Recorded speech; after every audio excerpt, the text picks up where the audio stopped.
Hola, buenas tardes, ya es mediodía. Quería darles la bienvenida y agradecerles por acompañarnos. Vamos a esperar unos minutitos que terminen de entrar algunas personas a la sala y empiecen a conectarse vía la transmisión de Facebook también. Eh, Así que nada, esperamos unos segunditos, unos minutitos para poder empezar con la presentación del documento de política sobre movilidad sostenible, que son estas recomendaciones claves sobre las prioridades en este tema para nuestro país. Así que esperamos mientras van llegando. Hola, hola, bienvenidos, bienvenidas a este espacio.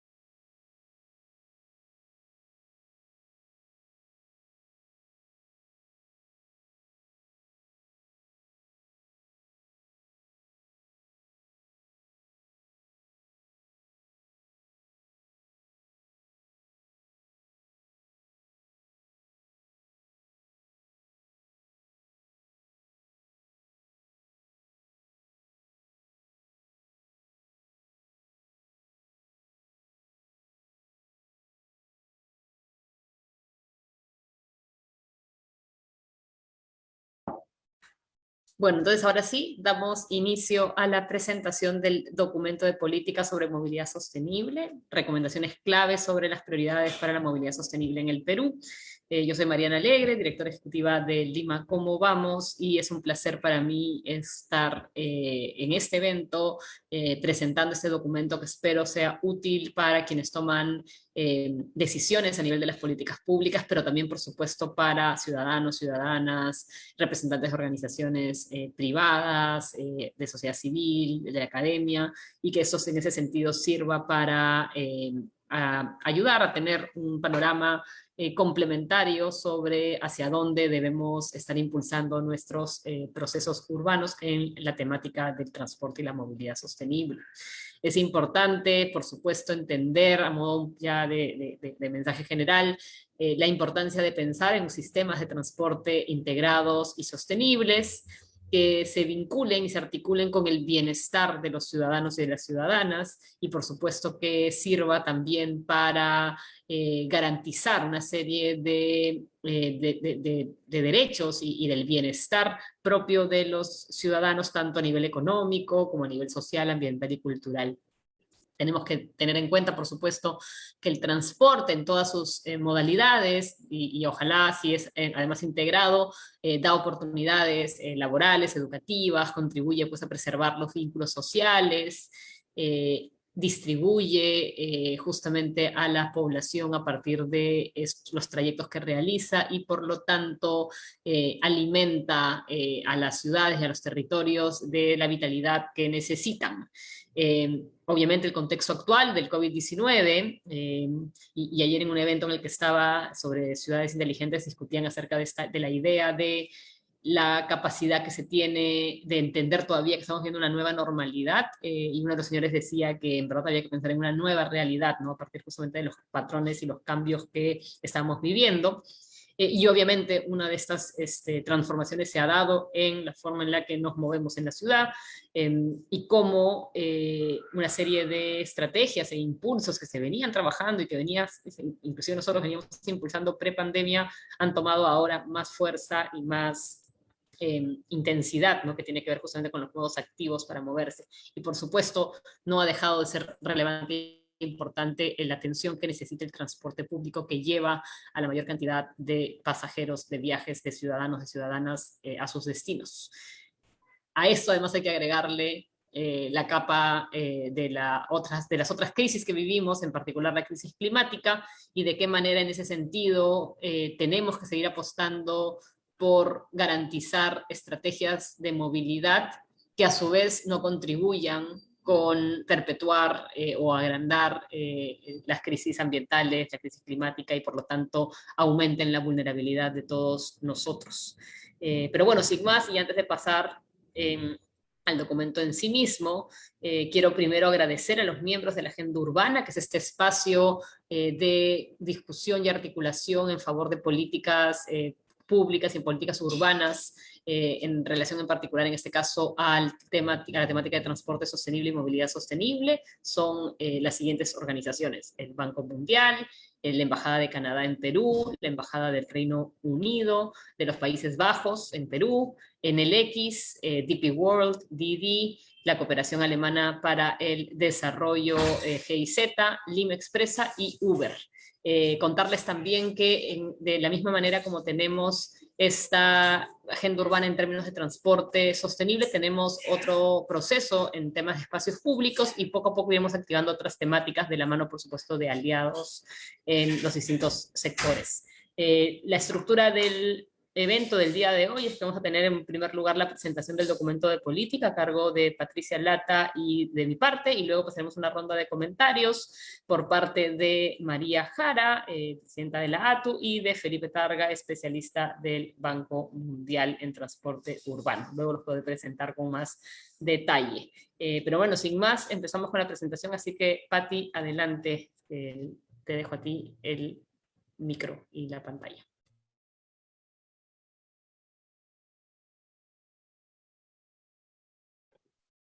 Muchas gracias, Mariana, y gracias a todas las personas que nos están acompañando en la sesión de hoy. El documento que hemos trabajado, como bien mencionó Mariana, como parte de la agenda urbana, hemos estado también recopilando distinta información, tanto información pública como la generada por distintas organizaciones e instituciones que trabajan en pro de la movilidad, tanto a nivel nacional como internacional, también para identificar algunos horizontes a los que podríamos estar apuntando y cuál es el escenario particularmente en este momento que tenemos en el país.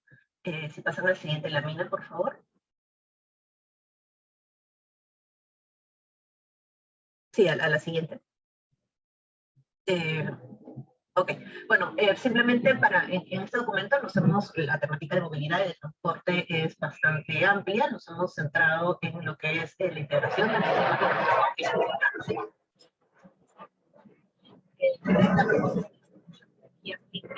vehículos para el parque automotor, los sectores, la importancia de una ciudad inclusiva, también la seguridad vial, viendo este horizonte de la calidad de vida de las personas. Ahí tenemos un método de referencia a la pirámide de movilidad que creo que todas las personas que estamos aquí conocemos. Siguiente, por favor.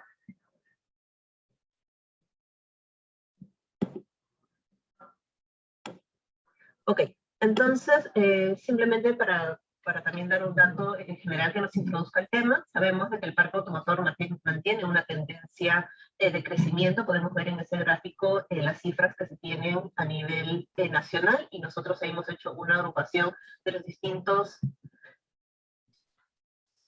Sí, creo que tengo problemas con el audio, mejor lo haces tú, Mariana, para que... Así es, justo te iba a decir eso, así que yo en ese sentido mejor entro a reemplazarte. Gracias a todos por avisar. Vamos a la siguiente, por favor, que creo que ahí en este momento es que se había generado el problema de audio. Pero efectivamente, ¿no? La acción del documento está enfocado en, y si me ayudan retrocediendo una más, en poder enfocarnos justamente en esta pirámide de la movilidad invertida, para justamente pensar en un diagnóstico que se enfoque en la integración del sistema de transporte y movilidad, en la promoción de energías limpias, en los vehículos motorizados, y por supuesto en la importancia de una ciudad cicloinclusiva, sin que eso quite como prioridad el tema de salud pública asociado a la seguridad vial y a lo que implica la tragedia en términos de víctimas, tanto heridos como fallecidos en siniestros de tránsito en las vías. Vamos ahora sí a la siguiente. Y en ese sentido hemos construido un documento con información y con datos en torno tanto a indicadores y a información asociada a los últimos referencias que podemos tener, ¿no? Y como pueden ver, desde el 2010 la tasa de crecimiento del parque automotor es un promedio anual de 6%. Del total del parque automotor del país, el 66% se ubica en las ciudades de Lima y de Callao, ¿no? Eso es importante tenerlo en cuenta. Venimos viendo un crecimiento constante, algo que no es una sorpresa, pero es importante tenerlo en cuenta. Vamos a la siguiente, por favor. Y en ese sentido, a su vez, parte del proceso es identificar el número de hogares en función de los vehículos que tienen, ¿no? Y como podemos ver, la necesidad de tener ciudades cicloinclusivas va de la mano también de la tenencia de hogares en bicicleta, y si se dan cuenta aquí, a pesar de que hay obviamente una mayor predominancia ahora del uso de la bicicleta, más aún en contexto de pandemia, ciertamente de la información oficial, es decir, de la encuesta nacional de hogares, se ve hasta el 2019 una disminución de la tenencia en hogares de bicicleta, en el Perú. Eso es importante además indicar porque esta disminución podría deberse también a una suerte de pregunta distinta que se empezó a hacer en la encuesta, y es justamente uno de los puntos que quedaban ahí como pendientes. Vamos a la siguiente, por favor. Y bueno, por supuesto, a datos del 2019 vamos a tener, justo acabamos de terminar el trabajo de campo de la encuesta de este año, que claramente va a ser diferente a la de los años anteriores, justamente con el contexto de pandemia.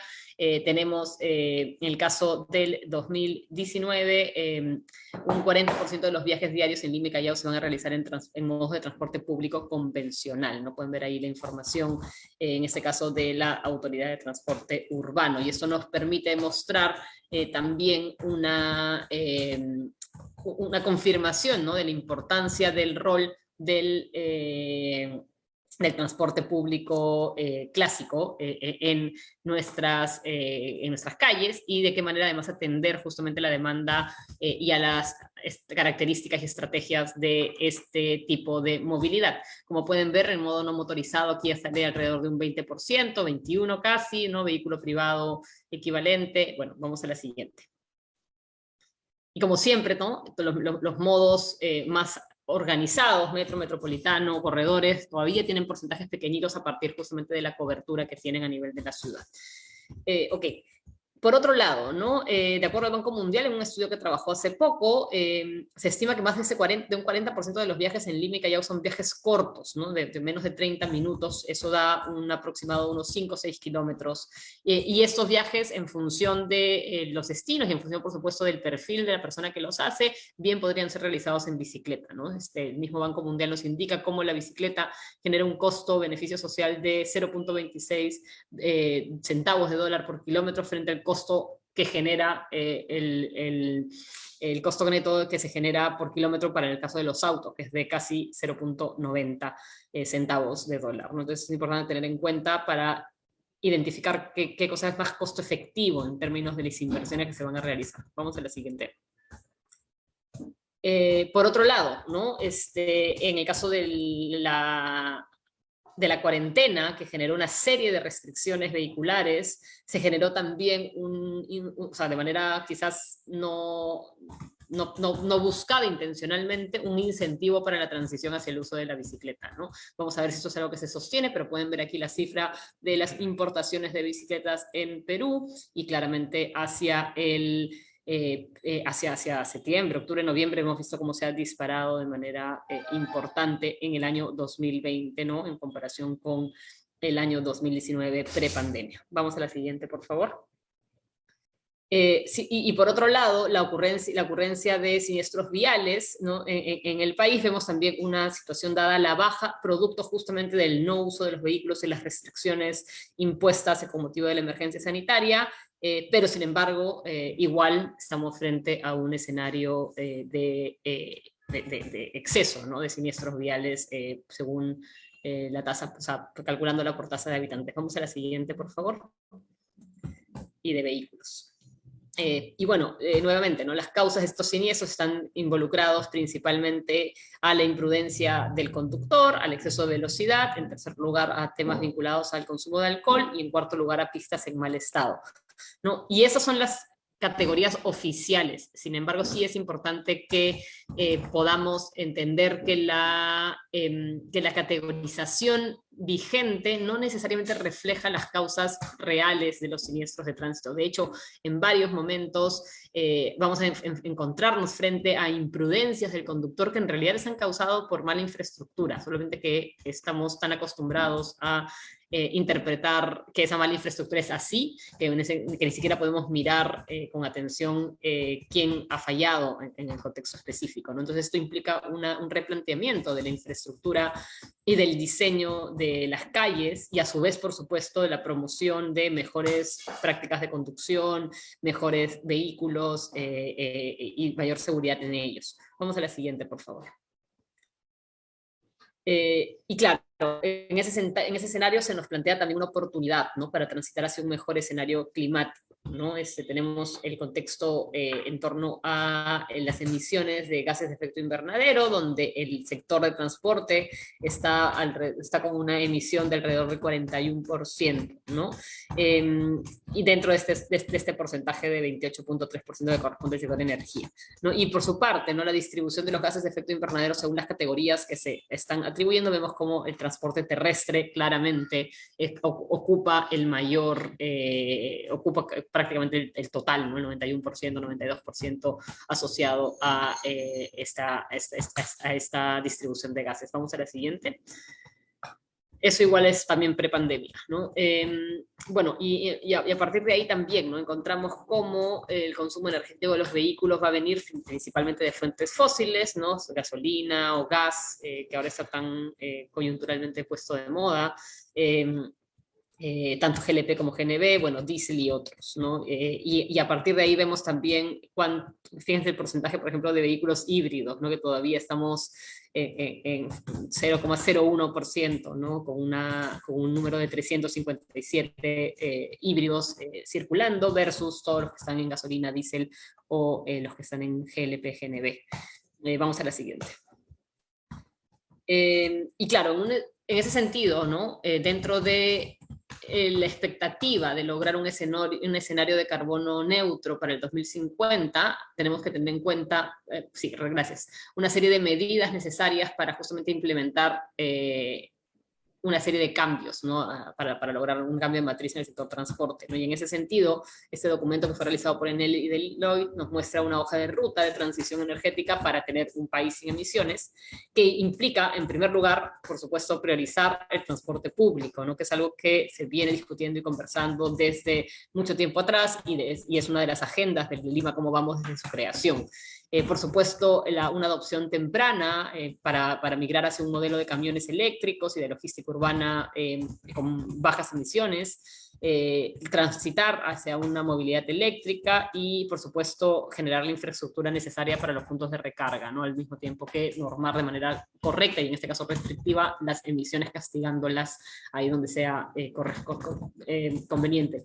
Por supuesto, todo esto en este momento puede parecer lejano, pero en realidad tenemos que empezar a implementar y trabajar en ese sentido ahora, justamente para poder alcanzar no solamente las metas, sino en general la adaptación de las ciudades de nuestro país a esta nueva forma de entender la movilidad. Y acá muy importante es darnos cuenta que en esa transición va a haber como incomodidad, ¿no? O sea, mientras se van adaptando las pistas para que los ciclistas puedan ocuparlas, obviamente hay fricciones y hay problemas y conflictos con los peatones o con los conductores. Al mismo tiempo, cuando empecemos a promover y a cambiar la implementación, en este caso de puntos de recarga para autos eléctricos, van a haber también transiciones relevantes. Entonces es importante darnos cuenta que la adaptación misma implica un proceso de cambio que nos va a impactar de manera individual en cómo hemos venido moviéndonos, viviendo y a qué cosas hemos estado acostumbrados, y que ese periodo como incómodo, ese tiempo en el que no vamos a estar tan seguros de que se está encajando bien las cosas, están funcionando, es justamente parte del reacomodo a esa nueva ciudad con mejores condiciones. Vamos a la siguiente. Y ya casi últimas para poder pasar a los espacios de conversación. Y bueno, a nivel de recomendaciones, ¿no? Por un lado, priorizar el desplazamiento de los usuarios más vulnerables en las vías, ¿no?, peatones y ciclistas, y para eso es importantísimo cambiar el enfoque de diseño de las calles, no hay vuelta atrás con eso. Priorizar luego el transporte público a nivel nacional, adaptando los modos de viaje a la realidad de cada territorio, por supuesto facilitar la intermodalidad, la conectividad y procurar una tarifa única. Incluir, por supuesto, infraestructura como por ejemplo parqueos de bicicleta de alta capacidad, que tengan seguridad para ser custodiadas, que no haya afectaciones en términos de inseguridad ciudadana. Por ejemplo, las nuevas líneas del sistema integrado de transporte, hablamos en términos generales porque esto aplica tanto a sistema tipo BRT como metropolitano como Metro de Lima. Y por otro lado también hay que establecer algunas metas para el desarrollo de infraestructura de ciclovial que vengan ojalá de la mano de un programa de incentivos de mejora a la gestión municipal por parte del MEF. ¿No? Ya ha estado antes algunos temas vinculados a bicicleta en este programa y tuvieron resultados interesantes, pero ahora pues la idea podría justamente atender y además contribuir también a un esquema de reactivación de calles locales a partir de la promoción de espacios de ciclovía y caminata. Otra de las recomendaciones tiene que ver con implementar una normativa para la gestión del espacio vial, para incorporar distintos usos sociales y recreativos como complementarios al uso del tránsito. Eso es bien importante, ya se ha venido implementando algunas cosas a nivel del Ministerio de Vivienda, con las guías que han estado normando y que permiten que los gobiernos locales y regionales implementen una serie de usos en la calle, ahora en este contexto de pandemia, pero habrá que entender que este nuevo uso del espacio público debiera quedarse, no debería terminar ahora que acabe el programa de vacunación a nivel país. Vamos a la siguiente, por favor. Por supuesto, se tiene que fortalecer el trabajo de ATU, de Sutran, ¿no? Como entidades claves en este proceso de atención y de gestión y de coordinación en torno a sus funciones respectivas. Necesitan tener más recursos técnicos, humanos y económicos, cosa que no necesariamente está ocurriendo. Por supuesto, hay que generar más información sobre qué prácticas de conducción son ecoeficientes para que haya menos uso de combustible y por lo tanto los conductores puedan implementar esas buenas prácticas en su propio conducir, en su día a día. Promover además en las empresas que están proviendo servicios basados en energías renovables o en electromovilidad, una serie de incentivos para que puedan ser contratadas, sea por el Estado, sea por privados, ¿no? En ese sentido, todos sumándonos a la cadena, ¿no? de producción. Establecer a su vez un modelo de impuestos escalonados que vayan de la mano de qué tan contaminante es el combustible, qué tanto afecta a la salud, ¿no? Versus lo que tenemos ahora, que es un poco invertido, teniendo como resultado que el combustible más contaminante cada vez siendo más barato que el menos contaminante. Y por supuesto, importantísimo trabajar con las instituciones responsables de seguridad vial para que haya mejor recolección de datos, mejores fórmulas para identificar los indicadores y por supuesto teniendo tolerancia cero, ¿no? En relación a los siniestros de tránsito y a las causas finalmente reales de los mismos para evitar que más personas pierdan la vida o se vean heridas producto de estos siniestros que además sabemos que no solamente afectan a la persona en sí misma, afectan a toda la familia y por lo tanto tienen un impacto enorme a nivel de la economía del país en términos globales, ¿no? Más allá de la parte claramente relevante de las pérdidas humanas. Vamos a la siguiente. Pero bueno, entonces este ha sido un poco el resumen rápido. El documento está más grande y más largo y con más detalles en este link que tienen aquí en redes, en la pantalla, pero que además lo tienen en el documento, en los distintos espacios, en el Facebook, en las redes sociales diversas y por supuesto en nuestra página web. Hay un resumen también para aquellos que tienen menos tiempo o de repente necesitan como los datos exactos para poder implementar. Se está empezando a calentar, bueno, la política nacional no nos deja todavía atender esas cosas, pero ya empieza a calentarse la política a nivel de la campaña municipal, así que acá empezamos ya con algunos aportes también en ese sentido. Pero bueno, sin más, le doy ahora sí la palabra en primer lugar a María Jara, a quien voy a presentar ahora sí de manera correcta.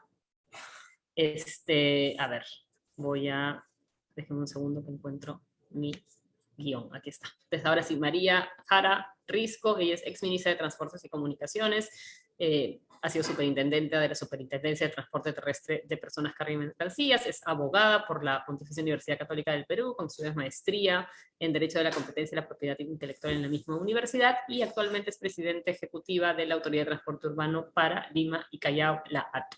Bienvenida María, un placer contar contigo, que hayas hecho un espacio en tu agenda para conversar con nosotros sobre estos temas. Adelante.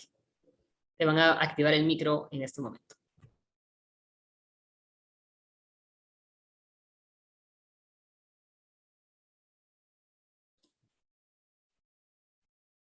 Hola, muy buenas tardes, Mariana. Gracias por esta invitación. Es un gusto conversar sobre los temas que son realmente transformadores de nuestro espacio vital. El aporte de Lima Como Vamos, que es una construcción además colectiva, creo que es fundamental porque si algo estamos viendo es que es muy importante trabajar en la institucionalidad. Por lo tanto, el aporte de presentar un documento de política pública precisamente apunta a eso, a establecer cuáles son las bases sobre las cuales tiene que actuar cualquier autoridad y para el ciudadano que tiene que reclamar, que pedir, que contribuir en esta agenda. Comentabas hace unos minutos que precisamente estamos entrando en un espacio de discusión política, ya que vienen nuevamente elecciones. Y creo que el aporte fundamental es concentrar toda esta información para de alguna manera establecer parámetros para que quienes pretendan dirigir los destinos de las ciudades de Lima, de Callao, de Trujillo, de Arequipa, de Iquitos, sepan que hay un referente. Creo que ese es el primer y más importante objetivo que se cumple a raíz de la presentación de este estudio. Los ciudadanos estamos frente a una situación muy compleja a consecuencia de ir difiriendo las decisiones que se construyen a través de una planificación de a dónde queremos ir y qué es lo que le corresponde a cada quien en este camino. Tener una movilidad sostenible es una responsabilidad compartida. Y me refiero a el trabajo intersectorial entre los distintos ministerios que están involucrados, desde el Ministerio de Transportes, el Ministerio de Vivienda, el Ministerio de Energía y Minas y del Ambiente, por ejemplo, hasta la responsabilidad que tenemos las autoridades de transporte, pero también los alcaldes provinciales, los alcaldes distritales, y por supuesto, todos los ciudadanos que son los que finalmente colocan a las autoridades en estos espacios de decisión. Entonces, hay distintas estrategias para poder generar ciudades que alberguen a las personas y que permitan brindar desarrollo sostenible como un tema fundamental, el de las ciudades cicloinclusivas, y que, por ejemplo, yo quiero poner sobre la mesa el hecho de que es fundamental, además de promover el trabajo de la ATU y fortalecerlo en Lima y Callao, fortalecer también el trabajo de Promovilidad, que es este programa de movilidad sostenible que tiene por fin generar precisamente ciudades con sistemas de transporte urbano integrados y además con una mirada que privilegie al peatón y este cambio hacia tener espacios donde quien se anime a utilizar la bicicleta no lo haga como un acto suicida o como un acto de una temeridad que no es correcta.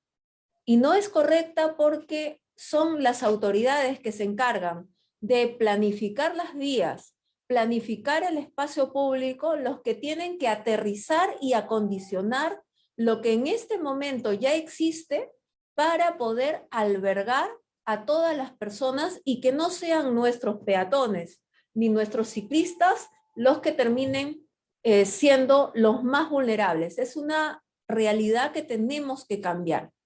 Y yo puedo decir con mucho beneplácito que la contribución de ATU en este camino se ha traducido en la decisión de reducir la velocidad en Lima y Callao, en realidad en todo el país, a raíz de un decreto supremo que fue promovido por la Autoridad de Transporte Urbano para tratar de bajar la velocidad, pensado sobre todo en los espacios en los que confluye el ciclista con la persona que está conduciendo un vehículo automotor. Ese es un paso, creo que es importante, pero sin duda, como señalaba, el trabajo intersectorial tiene que ir complementando con la intervención de los alcaldes provinciales y distritales para generar una red de ciclovías seguras, bien señalizadas y con una calidad constante y bien interconectadas. Entonces, uno puede decir, esta es una medida aislada, sí, pero si cada autoridad elude el cumplimiento de sus tareas y no pone en el eje de su prioritaria atención a las personas, no generamos un cambio.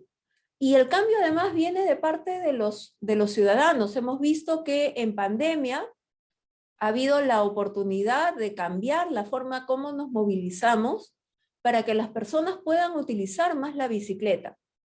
En ATU nosotros hemos desarrollado instrumentos de gestión pública como CITIS y PIMIS para poder promover que las instituciones públicas y privadas favorezcan el desplazamiento de sus colaboradores en bicicletas y en desplazamiento peatonal y acercarnos a ese óptimo de 40% de viajes que son los más cortos para que sean en modos sostenibles.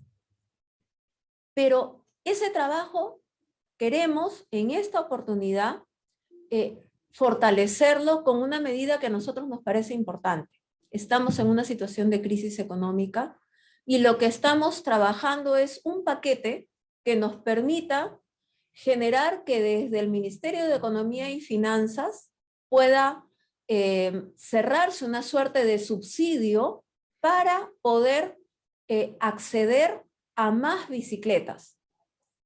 Ese es un trabajo que nosotros hacemos como una contribución que no solamente se va a aplicar en Lima y Callao, evidentemente eso se va a poder extrapolar a todo el país.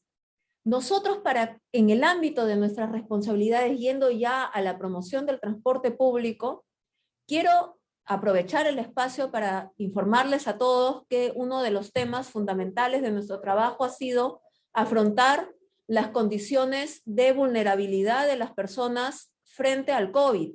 Por eso hemos estado trabajando en el distanciamiento social, en que se cumplan los protocolos de limpieza y desinfección y de operación en los servicios de transporte público. En ese espacio de crisis, como se podrán imaginar, es muy difícil generar que haya una renovación de la flota del transporte público y un cambio de conducta que nos permita tener una nueva realidad. Pero a pesar de que es difícil, estamos trabajando en eso y nosotros ya tenemos, por ejemplo, aprobado nuestro bus patrón eléctrico y está prácticamente listo el bus patrón a GNB. Nosotros queremos promover tecnologías limpias. Pero como no se trata solamente de que el vehículo de transporte público sea un vehículo de mejor calidad, más grande, que permita, por ejemplo, colocar un rack de bicicleta para la intermodalidad o que se arrodille en las veredas para que una persona cualquiera que no tiene capacidad de desplazarse y subir a un vehículo lo pueda hacer, Esto no puede quedar solamente en un estándar, lo que queremos. Tenemos que generar que las empresas inviertan en estas nuevas tecnologías. Y para eso también estamos trabajando en el modelo de negocio para poder aterrizar esa norma y que comiencen a ingresar estos vehículos y desplacen a los vehículos, las combis y las coasters y todos los vehículos que se mueven a diésel que nos inundan en Lima y Callao y que son fruto de la decisión de autoridades como las que vamos a elegir todos los ciudadanos en el próximo año. Lo traigo a colación porque destruir los avances de una política pública que cuesta tantísimo trabajo y tantísimo esfuerzo es muy fácil si equivocamos el voto. Entonces, creo que aquí no estamos solamente entre personas que estamos conversas y que creemos en la movilidad sostenible. Es fundamental devolverle, digamos, todo el panorama a quienes nos escuchan para que puedan comprender que también ahí tienen una enorme responsabilidad para colocar en estos ámbitos a personas que tienen el poder de cambiar y contribuir a la mejora o simplemente a destruir, a socavar los avances. Aquí tenemos que ponernos todos con el mismo eje. El cambio climático nos está afectando a todos, en particular a los más pobres. Y eso es algo que tenemos que cambiar y está también en nuestros hábitos. No podemos promover salir con nuestro vehículo particular para hacer una compra en la esquina, cuando en realidad podríamos salir tranquilamente caminando o podríamos hacer eso en nuestra bicicleta. Y las autoridades locales, por supuesto, tienen la obligación de generar infraestructura que perdone el hierro, que sensibilice a la gente y todos juntos avanzar en este espacio de velocidad más calmada, ciudades inclusivas, peatones como lo más importante y la referencia. No quiero extenderme más porque me imagino que los demás personas que están invitadas van a tener mucho que compartir. Así es que si les parece bien, voy cerrando en esta etapa mi participación y quiero agradecerles muchísimo por centrarnos en un tema que es esencial en la convivencia, pero también en nuestra vida como personas. Gracias. Muchísimas gracias, María, por tu participación. Le damos la palabra ahora a Felipe, a quien voy a presentar en este momento. A ver, denme un segundito. Felipe Targa, él es especialista senior en transporte urbano del Banco Mundial para América Latina, ha sido viceministro de Transporte de Colombia, fundador y director de la iniciativa City Lab en la Universidad de los Andes, trabajó en el BIT, en el Departamento Nacional de Planeación allá en Colombia, en centros de investigación académica en Estados Unidos, y ha sido consultor para organizaciones no gubernamentales y think tanks. Tiene una maestría en planificación urbana y regional, estudios de doctorado en sistemas de transporte y promueve la urbanización en bicicleta y las ciudades a escala humana, pero su gran pasión son sus dos hijos. Qué bonito, Felipe. Así que ahora te van a abrir el micrófono para que puedas hacer tus comentarios y luego vamos a pasar a las preguntas. Adelante. Muchas gracias, Mariana, y un saludo a mi colega María Jara, sobre lo cual me uno a sus palabras y felicitación a Lima, cómo vamos, y a todos los participantes de la sociedad civil que contribuyen en esta mesa de la agenda urbana. Estos aportes, sin duda alguna, que desde este sector de la sociedad se hacen son claves, fundamentales y sin duda enriquecen el debate de las políticas públicas, en particular sobre la política de movilidad urbana sostenible en el Perú y en Lima y Callao, ¿no? Sobra decir que apoyamos y endosamos estas propuestas y recomendaciones desde el Grupo Banco Mundial, las cuales están muy en línea además con las prioridades que desde el banco vemos como prioritarias para el sector en en el Perú. Justamente, coincidencialmente, pues estamos en estos días en la campaña de difusión de las denominadas notas de política que hace el Banco Mundial siempre con la entrada de los nuevos gobiernos nacionales en todos los países donde operamos, y donde realizamos un documento, una sección, digamos, de recomendaciones para la movilidad urbana sostenible en el país, mucho más generales por cuestiones de espacio, pero que no dejan de ser consistentes con lo que se ha presentado hoy. Quería enfocar mis comentarios brevemente en un par de temas. Uno, pues, digamos, mencionando la gran oportunidad, vemos reformas institucionales, normativas de política importantísimas que se han venido dando en los últimos años, la Política Nacional de Transporte Urbano, similar a políticas nacionales que muchos países en la región han tenido y que han permitido avanzar mucho en este frente, ha sido adoptada y con un programa, digamos, y una dirección de promovilidad para apoyar, digamos, desde el gobierno nacional a varias de las ciudades, y una estrategia, digamos, mucho más puntual con la creación de la ATU y los instrumentos de planificación, digamos, que ATU está desarrollando, que para el 2023 pues se va a contar, digamos, con un plan estratégico, digamos, de movilidad, de transporte, de logística. Eso en paralelo con la actualización del plan urbano metropolitano a 2040 son momentos importantísimos para traer todos estos conceptos y todas estas recomendaciones que varios actores, digamos, están haciendo y que ojalá pues puedan quedar incluidos, digamos, y tratados en estos instrumentos de planificación y de política que se desarrollarán en los próximos meses. Los retos son mayores para el sector, Mariana ya lo dijo, y es algo que vemos consistentemente en el monitoreo de datos que tenemos de varias ciudades a nivel global. Vamos para una nueva normalidad en el transporte público con una menor demanda de servicios y con la posibilidad entonces de tratar de evitar que esos viajes pues vayan a modos no sostenibles, no eficientes, como la movilidad particular motorizada, sino que se puedan capturar, digamos, en otros modos más sostenibles, pero también, digamos, buscando formas de cómo reinventamos, digamos, y cómo potenciamos las bondades, digamos, y la eficiencia que trae el transporte público y el transporte masivo.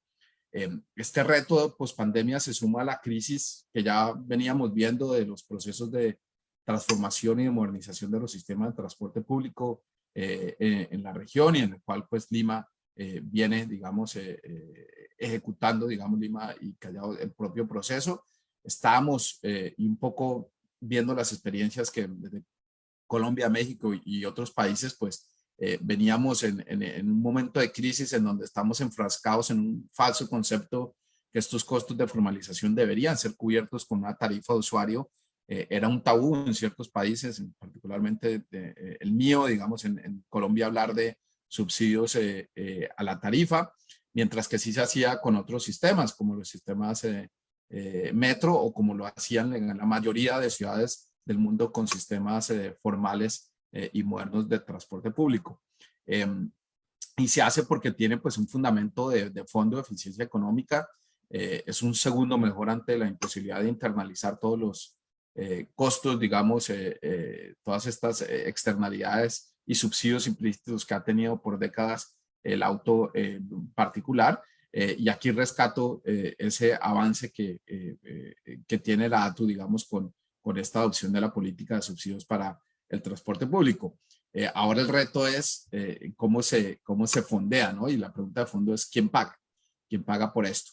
Deberían ser, digamos, transferencias, ¿no? De utilizar lo que llamamos el taxpayer, los contribuyentes de forma general, o se generan cargos específicos que intenten, digamos, reducir esas asimetrías y estos grandes subsidios implícitos que hay para ciertos modos de transporte. Sin duda, desde el banco, pues somos más partidarios de la segunda, y ahí es donde creo que el Perú, digamos, y ATU tienen mucho, digamos, de cómo explotar un poco esta teoría económica, digamos, de paga quien se beneficia, ¿no? Entonces, vamos a estar ahí encantados de seguir apoyando, digamos, en este contexto y avanzar en esa política de subsidios o de fondeo, digamos, de estas grandes reformas, digamos, y modernización del transporte público.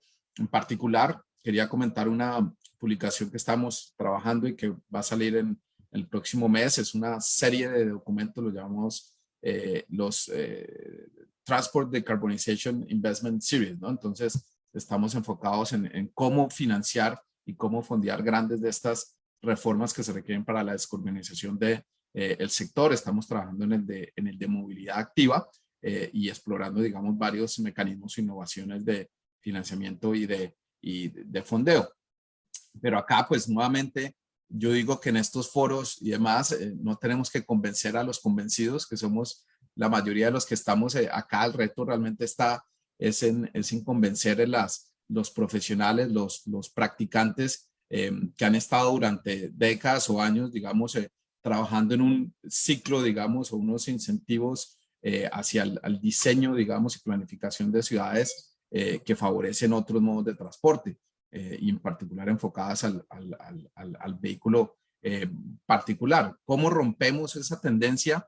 Entonces, ciertamente la visión y priorización de proyectos que se den en estos instrumentos que mencioné al principio va a ser clave. Yo por ahí tuve una experiencia reciente de un grupo que estaba, digamos, priorizando estos proyectos del Plan 2040 y era más de lo mismo, más de lo que hemos hecho, digamos, durante décadas, digamos, inversiones multimillonarias, digamos, para movilizar y para trasladar vehículos, digamos, motorizados particulares. Un caso específico que quiero comentar de este esfuerzo que Mariana comentaba, la propuesta que hicimos de la actualización del plan de infraestructura cicloviaria de Lima y Callao, casi que les diría que el principal tema que vimos es un tema normativo y regulatorio alrededor de la ordenanza 341. Está definido, digamos, esos perfiles viales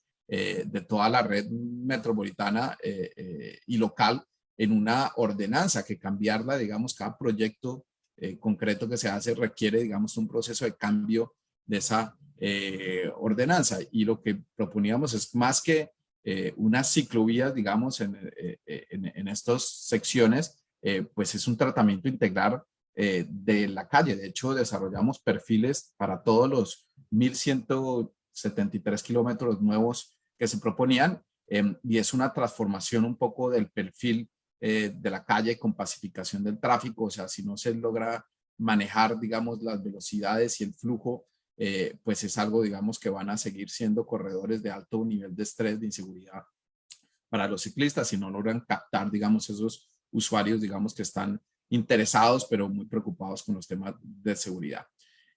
Los otros temas en donde finalmente dos puntos en donde con los que quiero cerrar, de hacer un poco de énfasis en estas recomendaciones que se hacen de el documento son los datos. Los datos son claves. Esa fue una gran barrera que tuvimos cuando desarrollamos este trabajo. Lo que no se mide no se puede mejorar. El ejemplo clave, el de seguridad vial. No existen datos, digamos, en donde se pueda, digamos, identificar, digamos, los heridos graves o los fallecidos por, digamos, que sean ciclistas y ciertamente, pues, no se tiene una georreferenciación, digamos, que en donde se pueda trabajar, digamos, con métodos analíticos y priorizar las intervenciones en estos puntos, digamos, críticos. Y el último punto que quiero cerrar, que se comentaba también en el documento y que creo que se ha obviado, digamos, o se pasa un poco por encima, es la importancia estratégica de la articulación con los gobiernos distritales, por lo menos en el ordenamiento de Lima. Hay gran heterogeneidad en sus capacidades técnicas y de financiamiento, capacidad de fondeo de intervenciones que estos distritos tienen, pero al final son claves. Todo pasa por ahí cuando se está pensando y avanzamos mucho en estudios, digamos, de desarrollo orientado al transporte, transformación urbana alrededor de las estaciones de metro.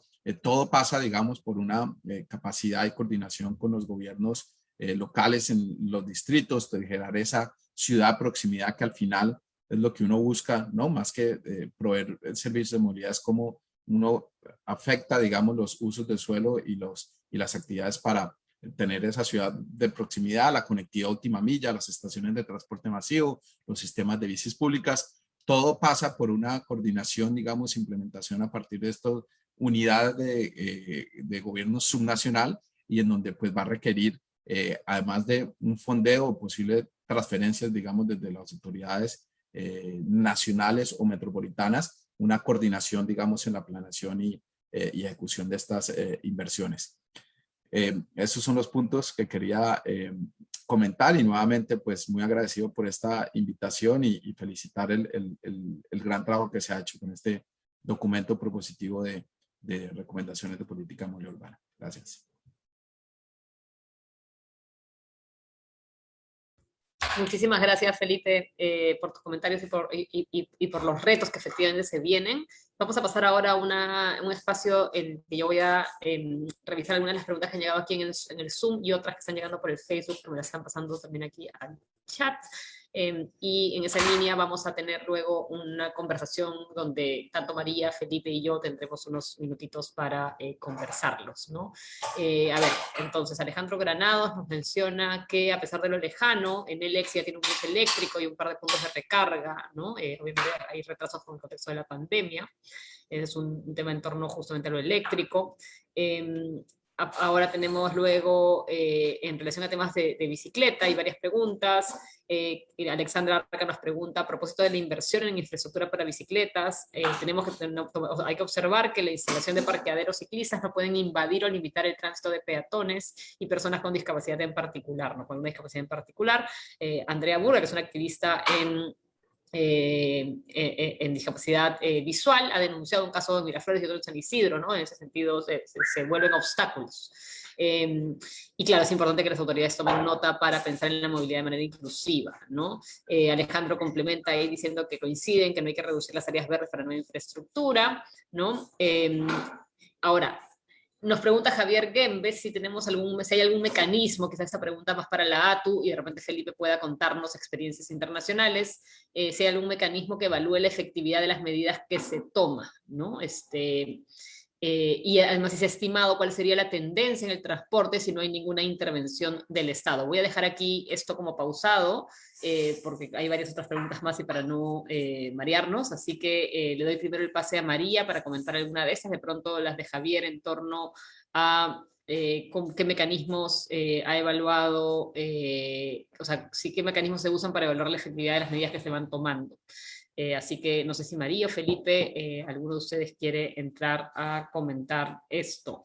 Mientras se van preparando y prendiendo sus cámaras, yo voy a aprovechar en comentar que en relación a esa cosa del diseño de la infraestructura ciclista en este momento, ciertamente estamos viendo cómo se va aumentando la infraestructura, pero obviamente se va aumentando un poco sobre la marcha y con bastantes errores en el diseño y en la implementación que no le hacen mucho bien, obviamente ni a peatones, a conductores, pero tampoco al propio ciclista, ¿no? Entonces no es suficiente con entregar un espacio pensado para ciclistas, pero que al mismo tiempo está generando más bien conflictos y problemas. Entonces creo que ahí hay que tener en cuenta también eso para atender de mejor manera los procesos. Por otro lado, en términos de la capacidad que tenemos para poder atender la transformación cicloviaria, efectivamente está este estudio del Banco Mundial que Felipe ha hecho referencia y que seguramente podrá ahondarnos un poquito más para el caso de Lima, pero justamente el mensaje final es que no se tiene que pensar solo en la ciclovía como tal, no se tiene que pensar más bien en esta idea de ciudad ciclo inclusiva. Pero bueno, le doy el pase en ese momento a Felipe y luego a María para comentar también algunas de estas preguntas y luego regreso con otras. Adelante, Felipe. Te van a activar el micro en un minuto, en un segundo. Ya, ahí creo que ya estoy, ¿verdad? Sí. Sí, yo estoy muy en línea, digamos, y de acuerdo con los comentarios. Yo creo que una de las mensajes principales de este estudio que hicimos es realmente no pensar, uno, digamos, es considerar, y esto no es un problema en Perú o en Lima, sino histórico, digamos, y de la gran mayoría, digamos, de ciudades en todo el mundo, es que no se ve el sistema de movilidad activa, incluido no solo ciclistas, sino los peatones como un componente integrante de los sistemas integrados de transporte de las ciudades. Y esto tiene repercusiones en todo, en que no son considerados en la planeación, en el diseño, en el fondeo de programas nacionales, digamos, para hacer, digamos, para apoyar a los gobiernos subnacionales en su financiamiento. Esto es un poco lo que recogemos en esa nota que les comentaba que se está preparando y que saldrá publicada en breve. Entonces, romper digamos, esa tradición un poco de considerarlo, de verlo como algo, ¿no? Que la movilidad activa no es una movilidad utilitaria, que es ¿no? Son formas de movilidad que la mayoría de la población utiliza, digamos, para ir a sus trabajos, centros de estudio. Ese es un cambio, digamos, en la concepción, en el chip, en el mindset que tienen, digamos, varios de los funcionarios que están encargados de estas labores de planeación y de diseño en las ciudades, que vemos que está cambiando, digamos. Es un trabajo que se está haciendo muy de la mano también con la sociedad civil y estas organizaciones internacionales o ONGs que están promoviendo y que están sacando, digamos, estas guías de diseño, digamos, de la calle completa, la calle inclusiva. Yo creo que esa es una gran revolución un poco que está ocurriendo y que la vamos a ver cómo, digamos, cómo se materializa, lo comentaba ahorita en varios de estos instrumentos de planificación que están ocurriendo en el Perú y que Lima en particular va a estar aprobando de la mano de ATO. Y en el particular en el estudio que hicimos, pues ese era el mensaje principal, es no más que, digamos, tratar de meter ciclovías, digamos, o pintar un ciclocarril en ciertas calles, es un tratamiento integral, digamos, que mejore la seguridad, digamos, para todos los usuarios, pero en particularmente los vulnerables, porque al final es el ciclista, el peatón, estadísticamente, pues es el que más sufre, digamos, el que más muere, el que más se lesiona de forma grave en cualquier incidente de tránsito y es un concepto clave de manejar dos parámetros, que es el manejo de la velocidad y el manejo del flujo. Y ahí el diseño, más que poner un límite de velocidad, más que poner una señalización de que la calle cambia de 50 kilómetros por hora a 30, que sabemos que en nuestros países y regiones pues es poco respetado y hay poco nivel de fiscalización por diseño, ¿no? Entonces hay un concepto de seguridad vial por diseño, sí se pueden, digamos, inducir estos cambios, esa pacificación, digamos, del tránsito y ese desvío, digamos, del flujo en calles locales, es lo que hacen los WARD ¿no? de Holanda, las supermanzanas, que vemos que varios distritos en Lima están avanzando con este tema y es pacificar esas calles locales que al final son la parte estructurante, digamos, de construir una red conectada y que llamamos de bajo estrés para ciclistas, para peatones y para cualquier usuario vulnerable, digamos, en las vías.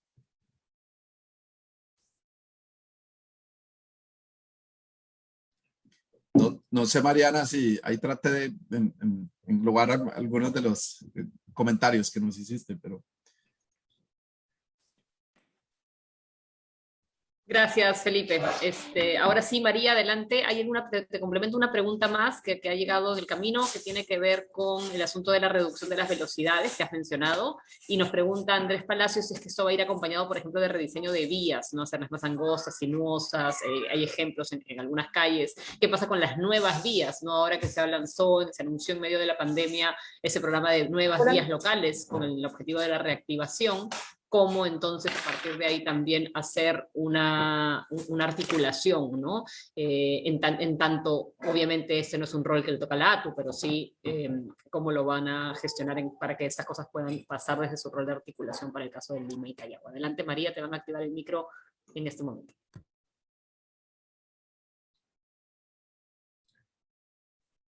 ¿Se me escucha? ¿Sí? Ya, muy bien. Miren, La pregunta apunta a un tema que me parece importante. Nosotros hemos trabajado en promover la reducción de la velocidad y lo que se plantea es, bueno, ¿y ahora cómo construimos las vías y cómo las hacemos más amigables?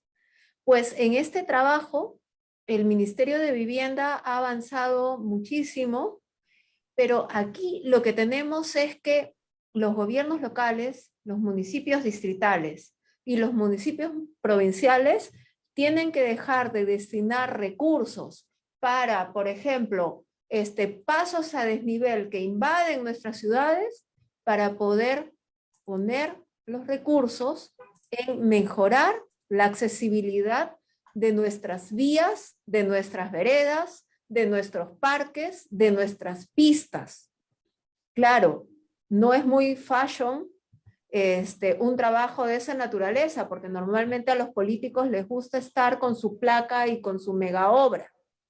Entonces, ese es el trabajo que tienen y ese es el paradigma que tenemos que cambiar, y de ahí la potencia del trabajo que está haciendo Lima Como Vamos en establecer estos documentos de política pública que tienen que inspirar la acción de cada uno de los alcaldes provinciales y distritales, para que cuando no tengan recursos toquen la puerta de los ministerios que sí tienen los recursos, precisamente para ponerlos en construir esta red de ciclovía integrada para todas nuestras ciudades. Y por supuesto yo lo señalo también para el caso de Lima y Callao, pero aquí es una tarea fundamentalmente desde la mirada de la descentralización. La autoridad local es la que está más cerca de la realidad y ahí tendría que poner los recursos en estas mejoras que de verdad cambian la vida y mejoran el espacio de nuestros vecinos y vecinas, de todos nosotros. Cuando hablaban de la preocupación respecto, yendo a la primera pregunta respecto a los indicadores, efectivamente hay pocos indicadores, los indicadores son muy antiguos y en algunos casos no hay ni siquiera línea base. Y voy a, por ejemplo, tratar un tema que tiene que ver con la seguridad vial, que es un aspecto que nos toca a todos y a todas, pero que por muchos años no se ha adecuado ni siquiera la terminología. Felipe Targa puede darnos fe del enorme esfuerzo que ha hecho el gobierno colombiano para poner la seguridad vial como un tema fundamental en el primer nivel de gobierno, desde la presidencia de la República hasta todos los municipios distritales, y el apoyo y el trabajo desconcentrado que se realiza.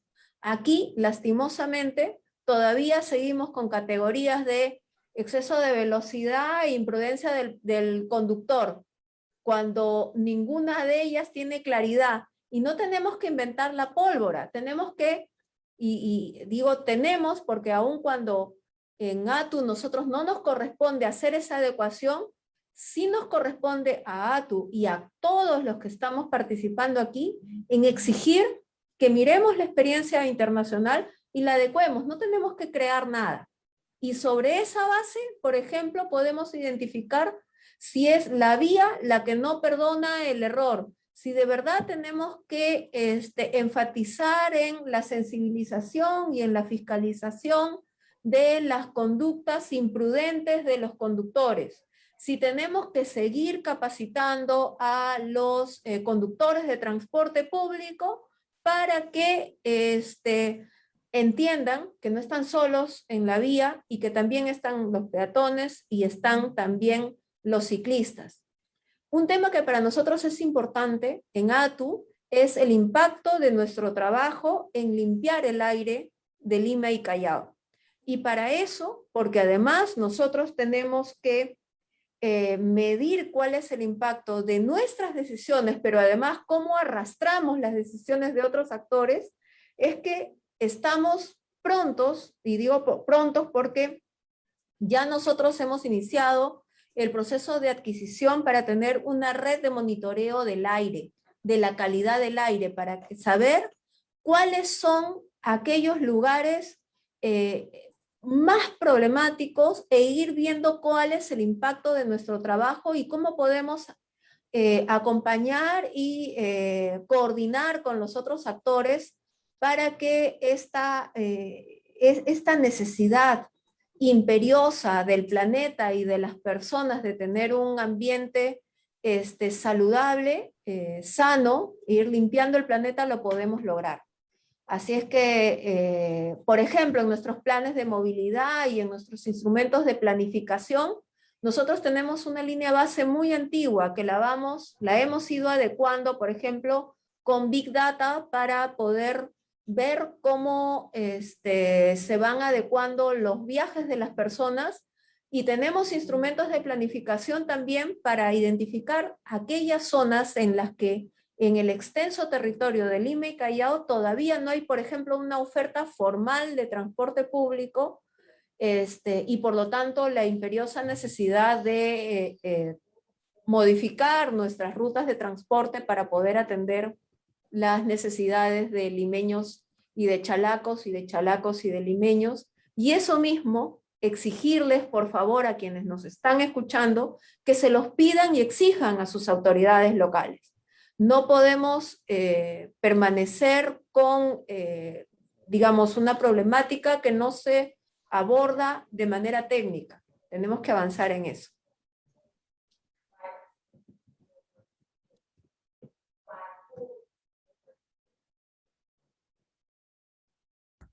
Muchas gracias, María. Estamos aquí con el delay de los micros abiertos.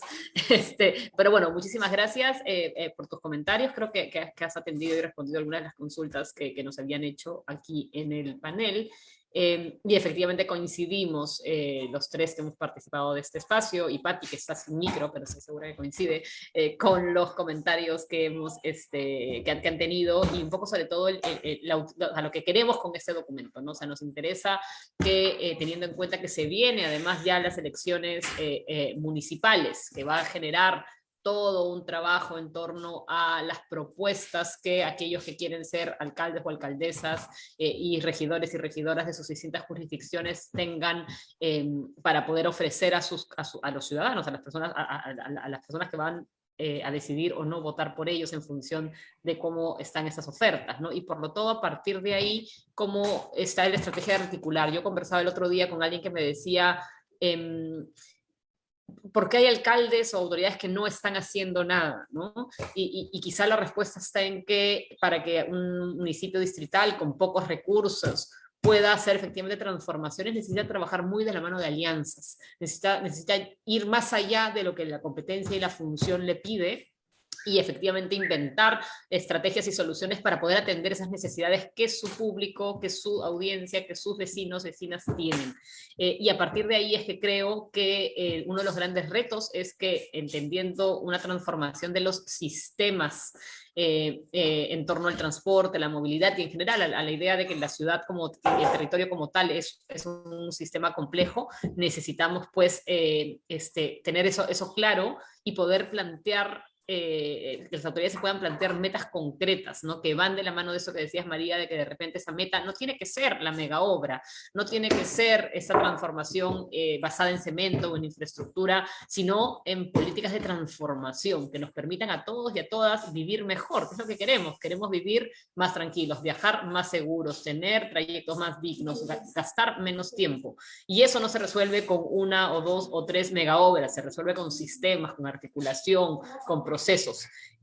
A partir de ahí, además, creo que es importante también identificar de qué manera está el rol también de los ciudadanos activos, ¿no? Nosotros hablamos mucho de promover una nueva generación urbana y hemos visto cómo desde que apareció el Cómo Vamos, a la fecha han surgido muchísimos movimientos, proyectos, iniciativas, espacios de investigación que son fantásticos y que son absolutamente necesarios, pero necesitamos que hayan más y que tengan más fuerza. Y un poco parte del esfuerzo nuestro para promover este tipo de espacios es justamente que esté la información organizada, que esté la información disponible y que le sea más fácil a estos actores diversos de distintos sectores poder tomar acción. Obviamente, por supuesto, los ciudadanos y las ciudadanas tienen que ser vigilantes y críticos de sus autoridades, saber elegir bien y todo esto que es parte de nuestros deberes en democracia, pero eso implica sobre todo entender también cuál es ese bien común. Y en temas de transporte, en temas de movilidad sostenible, el bien común, justamente por ser común y por ser compartido, implica priorizar a las mayorías y ser en ese sentido más democráticos de los que pareciera, y eso no se resuelve pues priorizando viajes individuales, viajes que generan emisiones, viajes individuales, pensando solamente en aquellos que, por ejemplo, conducen vehículos y que suelen ser aquellos que tienen más poder también, ¿no? Son los congresistas, son los alcaldes, son los tomadores de decisión. Entonces creo que hay un trabajo importante desde la ciudadanía justamente para lograr promover esto. Pero bueno, sin más, yo agradezco muchísimo el tiempo de María Jara, de Felipe Targa, por acompañarnos, de las personas que están aquí en el Zoom, la gente que está escuchándonos en el Facebook y que luego la va a poder volver a escuchar más adelante si es que así lo necesita. Está dentro de las redes sociales, en la página web y bueno, aquí en los espacios, los links vinculados para que puedan descargar la información del documento de política y por supuesto para que lo compartan y lo puedan compartir con quien crean que lo necesite. Un último mensaje, tenemos el foro Ciudades Como Vamos, que va a estar planificado para fines de octubre y noviembre, va a ser varias semanas con actividades de distinta naturaleza, están todos invitados a participar y a sumarse, la participación es gratuita y hay espacios también para presentar, tenemos ahorita abiertas las postulaciones hasta el 3 de octubre, así que todavía quedan algunos días para investigaciones a nivel nacional o proyectos a nivel nacional, no solamente para Lima, de ser parte de este foro, que es el Foro Ciudades Como Vamos. El próximo año, como digo, se viene la campaña, yo creo que hemos estado tomando impulso, respirando profundo para lo que se viene en términos de generación de datos. Tenemos unas noticias interesantes, estamos ya terminando el libro con los datos y las tendencias de los últimos 10 años, así que bienvenidos y bienvenidas todos. Muchísimas gracias por acompañarnos, un placer, y agradezco por supuesto también al equipo que nos ha ayudado en la organización y en el desarrollo del documento. María, Felipe, como siempre, un placer tenerlos.